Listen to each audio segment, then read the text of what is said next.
Irmãos, hoje eu queria compartilhar um estudo que está em 1 Samuel, no capítulo 15.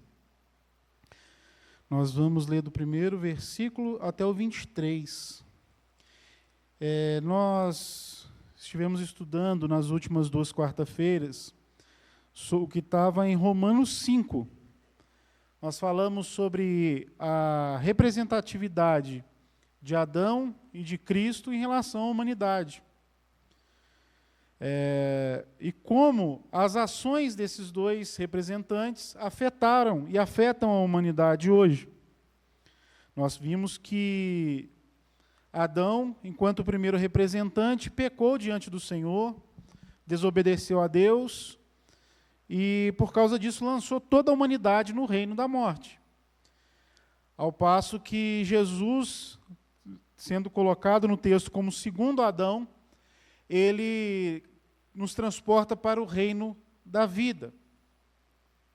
Esse texto de hoje, ele não é uma continuação desses dois estudos, mas nós vamos fazer uma relação entre eles, para que nós possamos entender como, na prática, como esses dois reinos e essas duas representações agem na humanidade e como agiu nessa ocasião. 1 Samuel, capítulo 15, o texto diz o seguinte, os irmãos acompanhem, por gentileza. Disse Samuel a Saul: enviou-me o Senhor a ungir-te rei sobre o seu povo, sobre Israel. Atenta, pois, agora às palavras do Senhor. Assim diz o Senhor dos Exércitos: castigarei Amaleque pelo que fez a Israel, ter se oposto a Israel no caminho, quando este subia do Egito. Vai, pois, agora e fere Amaleque, e destrói totalmente a tudo o que tiver, e nada lhe poupes. Porém, matarás homem e mulher, meninos, crianças, de peito, bois e ovelhas, camelos e jumentos. Saul convocou o povo e os contou em Telaim, 200.000 homens de pé e 10.000 homens de Judá. Chegando, pois, Saul à cidade de Amaleque, pôs emboscadas no vale, e disse aos queneus: ide-vos, retirai-vos, e saí do meio dos amalequitas, para que eu vos não destrua juntamente com eles. Porque usastes de misericórdia para com todos os filhos de Israel, quando subiram do Egito. Assim, os queneus se retiraram do meio dos amalequitas. Então feriu Saul os amalequitas, desde Ávila até chegar a Sur, que está de fronte do Egito. Tomou vivo a Agag, rei dos amalequitas. Porém, a todo o povo destruiu a fio da espada. E Saul e o povo pouparam Agag e o melhor das ovelhas e dos bois, e os animais gordos, e os cordeiros, e o melhor que havia, e não os quiseram destruir totalmente. Porém, toda coisa vil e desprezível destruíram.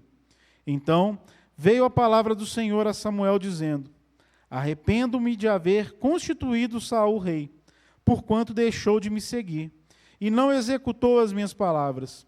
Então Samuel se contristou e toda a noite clamou ao Senhor. Madrugou Samuel para encontrar a Saul pela manhã, e anunciou-se àquele: já chegou Saul ao Carmelo. E eis que levantou para si um monumento, e dando a volta passou e desceu a Gilgal. Veio, pois, Samuel a Saul, e este lhe disse: bendito sejas tu do Senhor, executei as palavras do Senhor. Então disse Samuel: que balido, pois, de ovelhas é este nos meus ouvidos, e o mugido de bois que ouço? Respondeu Saul: de Amaleque os trouxeram, porque o povo poupou o melhor das ovelhas e dos bois para os sacrificar ao Senhor, teu Deus. O resto, porém, destruímos totalmente. Então disse Samuel a Saul: espera, e te declararei o que o Senhor me disse esta noite. Respondeu-lhe Saul: fala. Prosseguiu Samuel: porventura, sendo tu pequeno aos teus olhos, não foste por cabeça das tribos de Israel, E não te ungiu o Senhor rei sobre ele? Enviou-te o Senhor a este caminho e disse: vai, destrói totalmente esses pecadores, os amalequitas, e peleja contra eles, até exterminá-los. Porque, pois, não atendeste à voz do Senhor, mas te lançaste ao despojo e fizeste o que era mal diante dos olhos do Senhor. Então disse Saul a Samuel: pelo contrário, dei ouvidos à voz do Senhor, e segui o caminho pelo qual o Senhor me enviou, e trouxe a Agag, rei de Amaleque, e os amalequitas os destruí totalmente. Mas o povo tomou do despojo ovelhas e bois, o melhor designado à destruição, para oferecer ao Senhor, teu Deus, em Gilgal. Porém Samuel disse: tem porventura o Senhor tanto prazer em holocaustos e sacrifícios, quanto em que se obedeça a sua palavra? Eis que obedecer é melhor que sacrificar, e o atender melhor que a gordura de carneiros, porque a rebelião é como o pecado de feitiçaria, e a obstinação é como a idolatria e culto a ídolos do lar. Visto que rejeitaste a palavra do Senhor, ele também te rejeitou a ti, para que não sejas rei. Vamos orar, meus irmãos? Senhor, nós estamos aqui diante da tua palavra, clamamos ao Senhor. Fala, Deus, aos nossos corações, ao nosso entendimento, que nós possamos te glorificar, aprendendo, meu Deus, como fazer isso através da tua palavra. Fala conosco em nome de Jesus. Amém. E glória a Deus. Deixa eu só...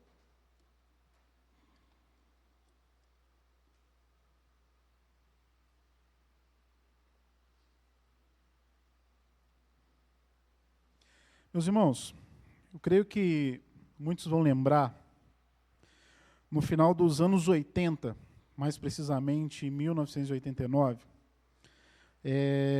esse ano ficou marcado pela queda do Muro de Berlim, né? O muro que dividia a capital da Alemanha,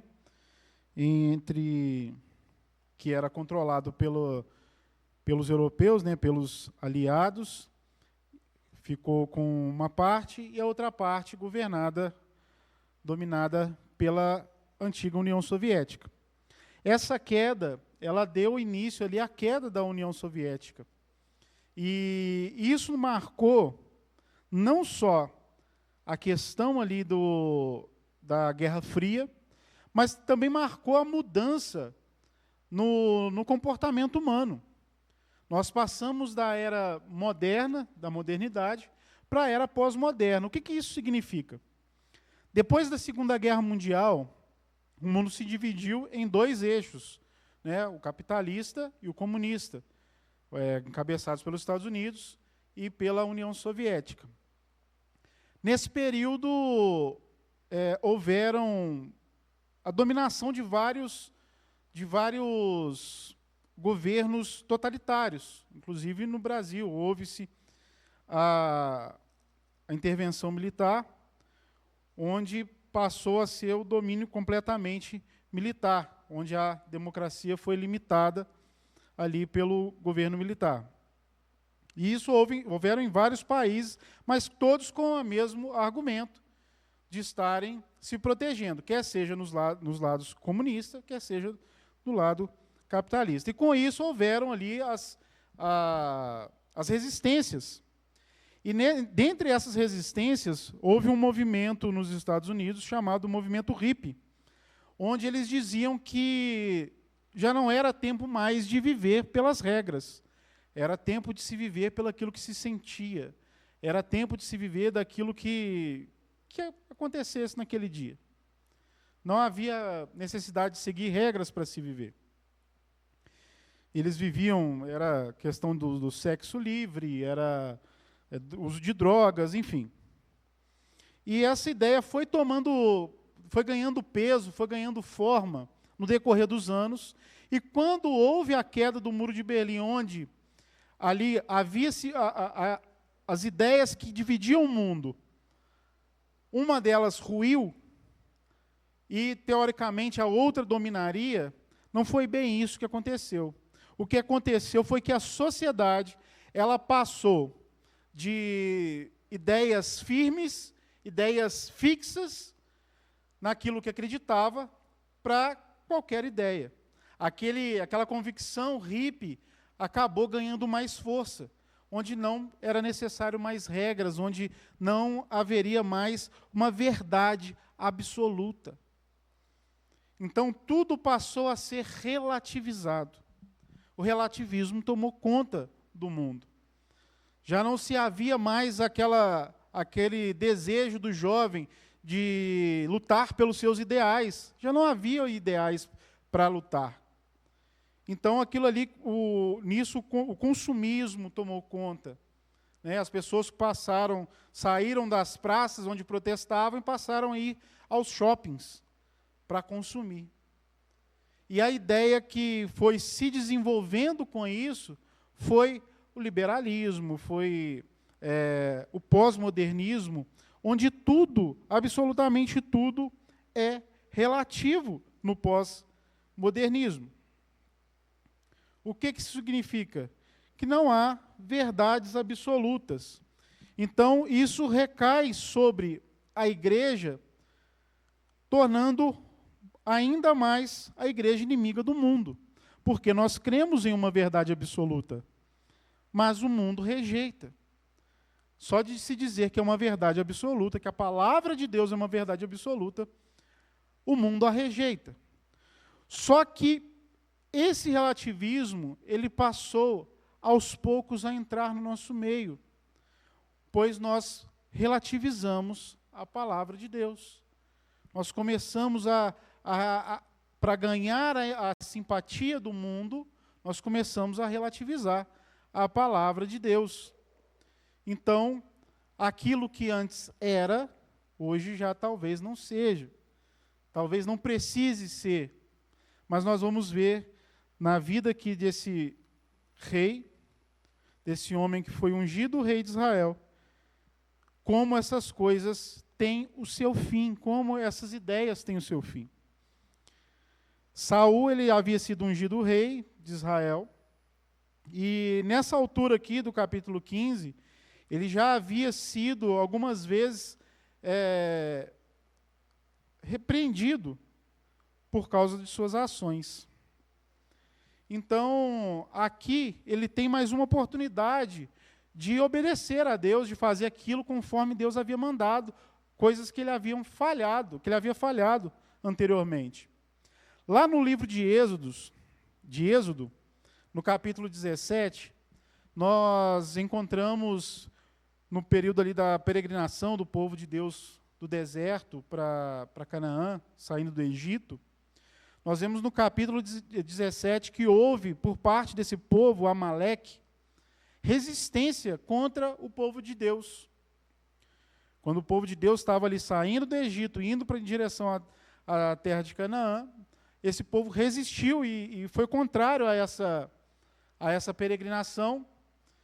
E nesse capítulo 17, o Senhor faz um juramento, que por causa dessa oposição, eliminaria da face da terra Amaleque. E aqui, nesse momento, Saul ele é convocado para cumprir essa sentença. Chegou o momento de Deus cumprir a sentença que havia determinado contra aquele povo. E ele manda Samuel chamar Saul, e ele diz, olha, enviou-me o Senhor a ungir-te rei sobre o seu povo e sobre Israel. Então, eu fiz você rei. Atenta,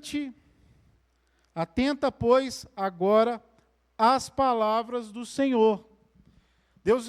O profeta está chamando a atenção de Saul, está chamando a atenção do rei.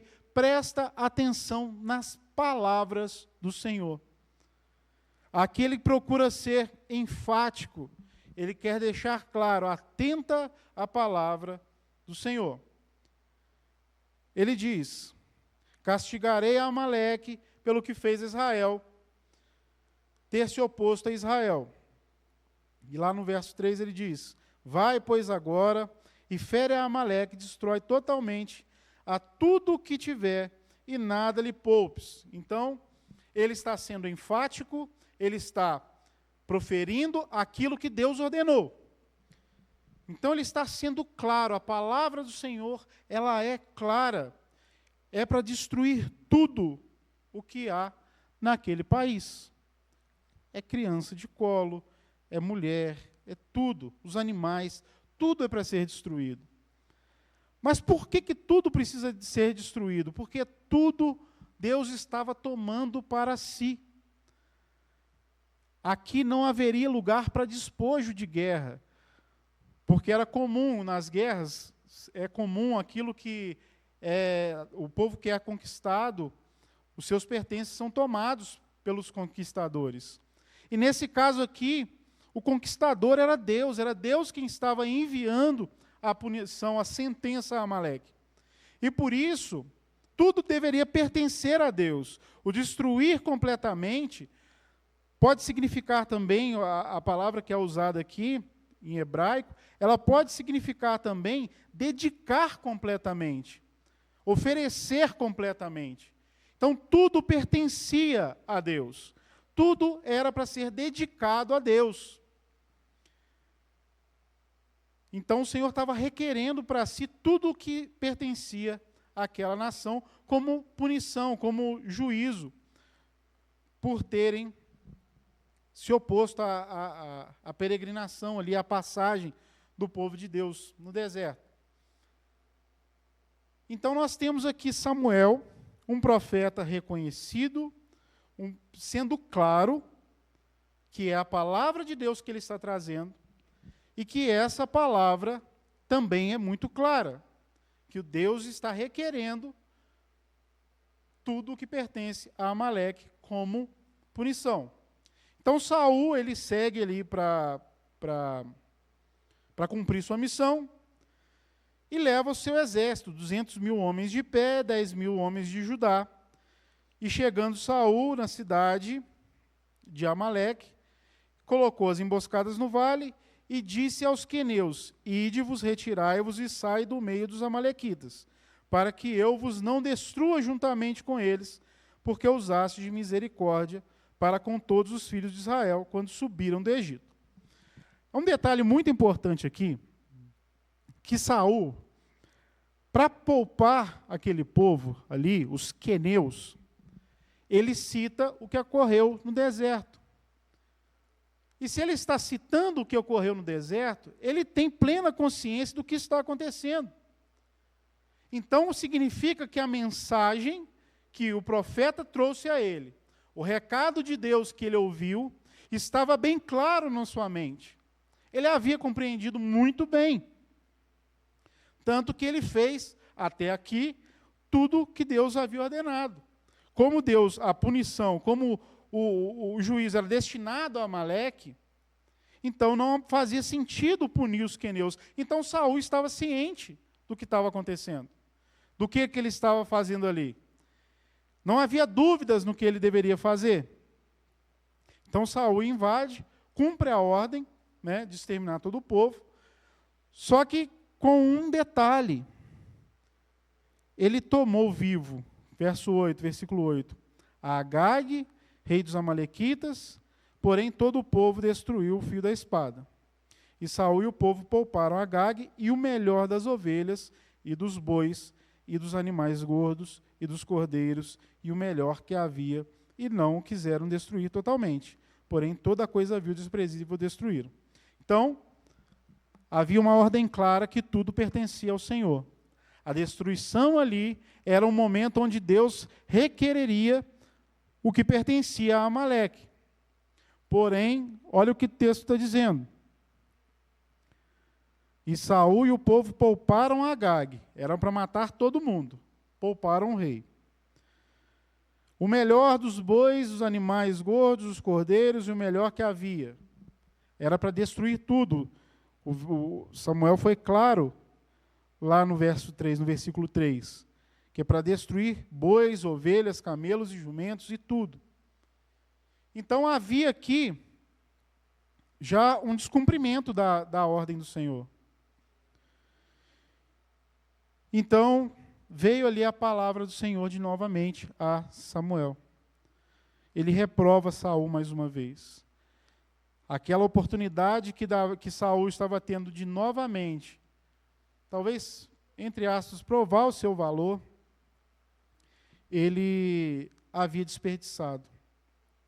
mesmo sendo Samuel clamando a Deus, pedindo a Deus por Saul, o Senhor havia rejeitado Saul.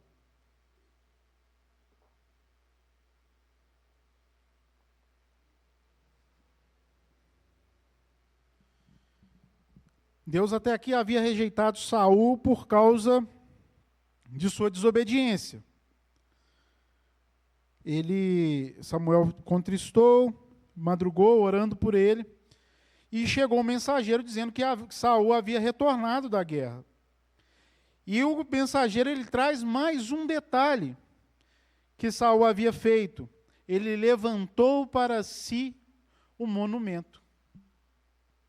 Ele ergueu para si uma homenagem por ter vencido a guerra.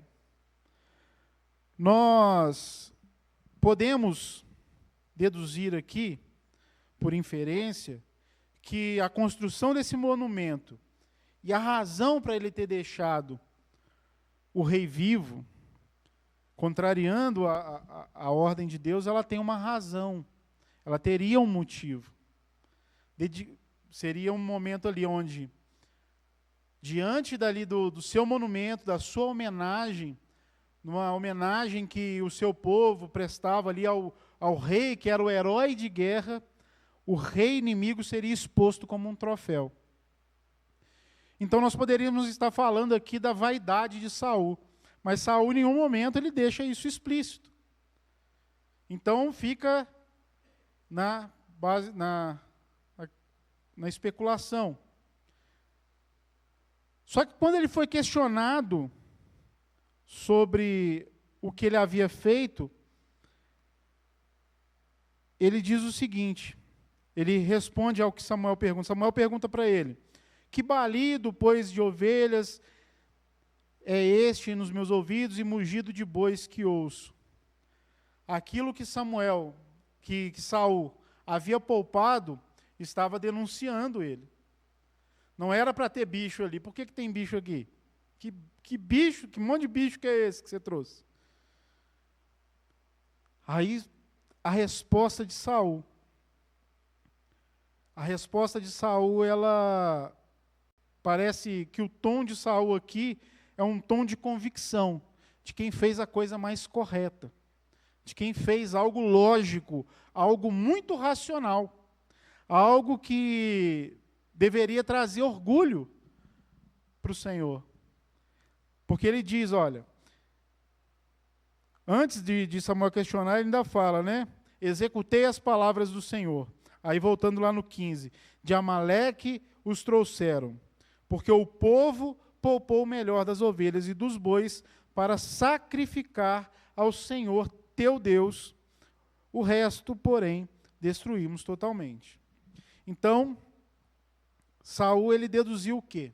Ele juntamente com o povo. Olha, nós temos que destruir tudo. Por que ao invés da gente destruir, a gente não pega aqui as coisas e sacrifica para Deus?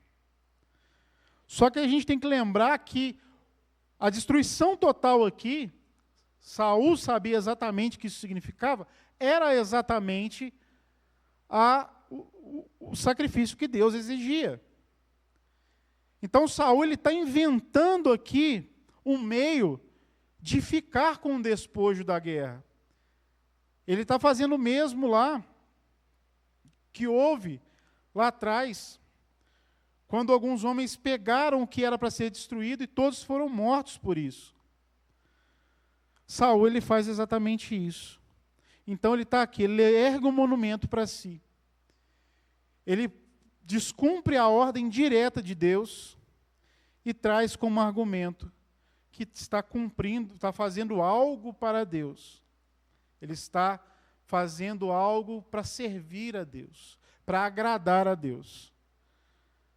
Ele está agradando a Deus com aquilo que saiu da sua própria mente, do seu próprio entendimento. Então, mais adiante aqui, Samuel volta a questioná-lo, né? Relembra ali da missão que ele deveria ter ido destruir totalmente os amalequitas e pelejar contra eles e exterminá-los. E ele diz aqui no versículo 19: Por que, pois, não atentaste à voz do Senhor, mas te lançaste ao despojo e fizeste o que era mal aos olhos do Senhor? Samuel está perguntando para Saul: por que você fez isso? Por que você se lançou ali aos despojos? Por que você pegou para si aquilo que o Senhor estava requerendo? Não pertencia a você. Por que você fez isso?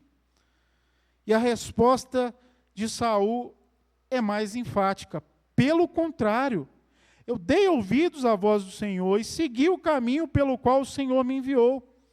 E trouxe a Agag, rei de Amaleque, e os amalequistas o destruí totalmente. Mas o povo, eu não, o povo tomou do despojo ovelhas e bois, e o melhor designado à destruição, para oferecer ao Senhor, teu Deus, em Gilgal. Porém Samuel disse: tem porventura o Senhor tanto prazer em holocaustos e sacrifícios, quanto em que se obedeça a sua palavra? Bom, o que nós podemos até aqui tirar? Saul, ele está discordando do profeta, ele está dizendo que o profeta está errado, ele está dizendo, não, pelo contrário, eu cumpri aquilo, eu ouvi a voz do Senhor. Mas não foi o que o Senhor disse para ele. Ele está sendo enfático, porque ele está usando a palavra do Senhor contra ele. Ele está usando a palavra do Senhor contra o Senhor. Para se defender de Deus, ele usa aquilo que Deus já havia determinado em relação aos cultos, como deveriam ser os cultos. Mas os cultos, realizar um culto, não tem relação com cumprir a palavra de Deus necessariamente. Realizar cultos, realizar momentos ali de sacrifício, de holocausto, não é tudo o que Deus requer do seu povo. E nós podemos perceber isso em Adão. Adão tentando transferir a responsabilidade, assim como Saul fez. Ele tenta transferir sua responsabilidade para a mulher. E, por tabela, transferir para Deus. É essa mulher que tu me deste. Adão, ele faz a mesma coisa. Ele não assume a responsabilidade e tenta transferir a responsabilidade para outro, alegando a fonte da sua desobediência ser o próprio Deus. Então, Samuel questiona: tem porventura o Senhor tanto prazer em holocausto? Será que o culto é mais importante do que a palavra? Será que cumprir a liturgia, cumprir ali o ritual é mais importante do que cumprir aquilo que o Senhor ordena? Melhor do que eis que o obedecer é melhor do que sacrificar. Porque o obedecer, ele nos coloca na condição de quem ouve a voz de Deus, de quem tem um relacionamento com Deus. Jesus, ele diz: aqueles que me amam, me obedecem. Aqueles que me amam obedecem os meus mandamentos. Então, de modo semelhante, Adão fez isso, e por fazer isso, transferiu toda a humanidade para um reino de morte. E dentro desse reino de morte, a ação prática aqui de Saul nos mostra como isso ocorre.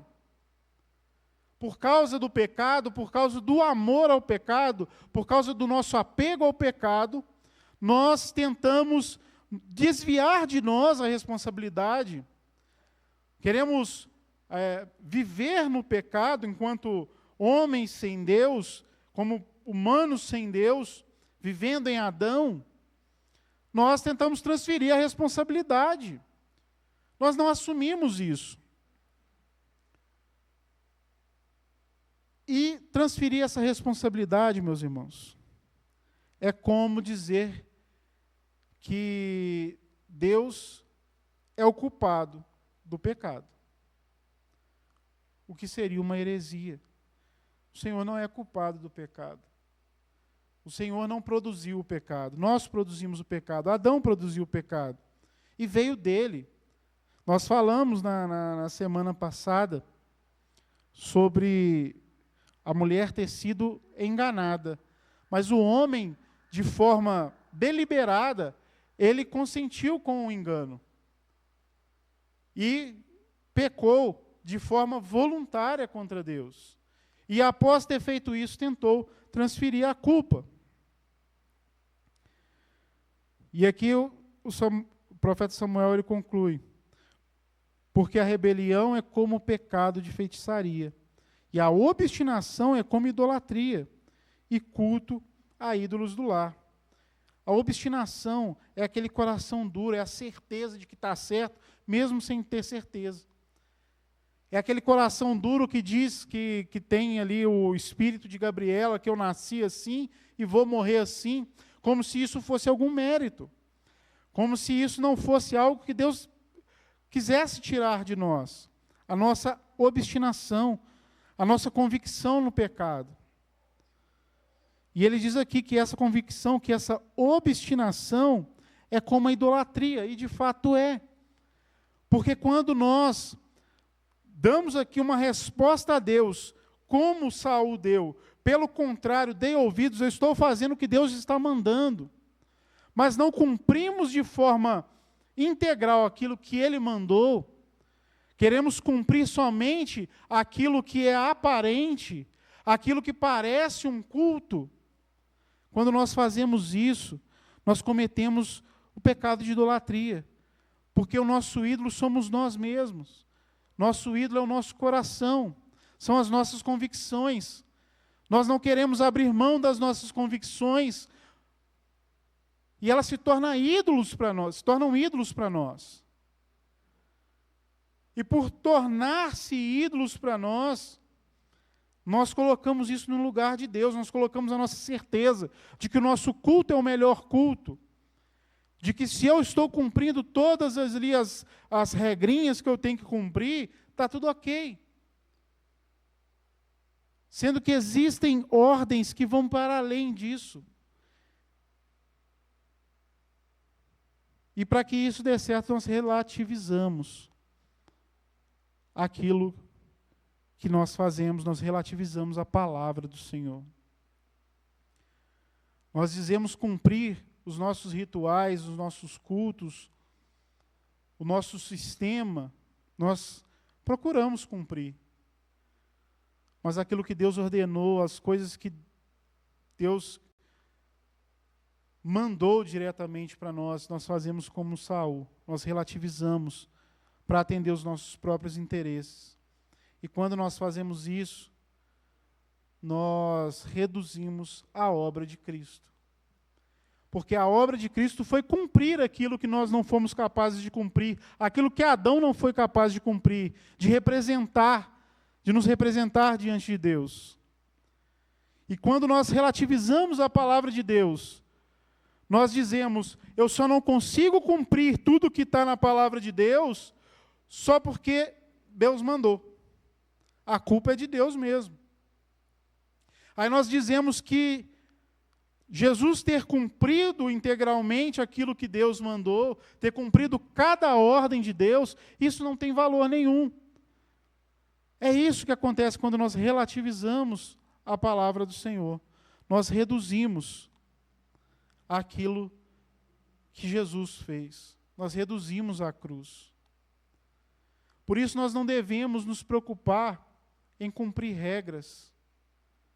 As nossas liturgias, os nossos cultos, a nossa adoração, ela vai vir por causa de Cristo, através de Cristo.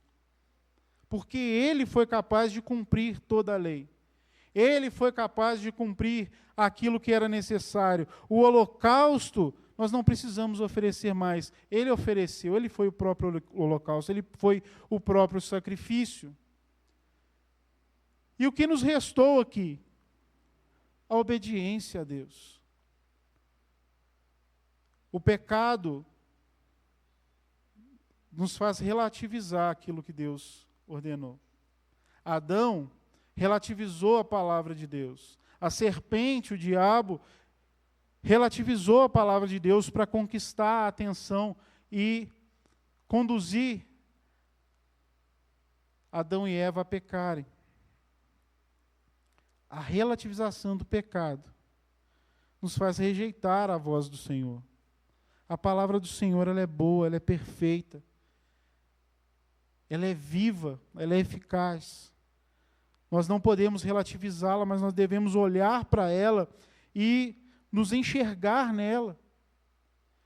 Por meio de Cristo, nós podemos olhar para a palavra de Deus e nos ver como olhamos para um espelho. E por causa disso, através disso, por causa disso, nós aí sim podemos oferecer um culto agradável ao Senhor. Aí sim os nossos cultos, a nossa adoração vai fazer sentido. Aí sim elas vão ser necessárias, porque assim nós vamos expressar quem Deus é. Expressar aquilo que a palavra dele colocou em nós. Então nós não podemos reduzir a palavra do Senhor, mas nos voltar para ela, cumprindo aquilo que, sendo aquilo que Jesus nos transformou, aquilo que Jesus nos capacitou a ser. Senhor, nós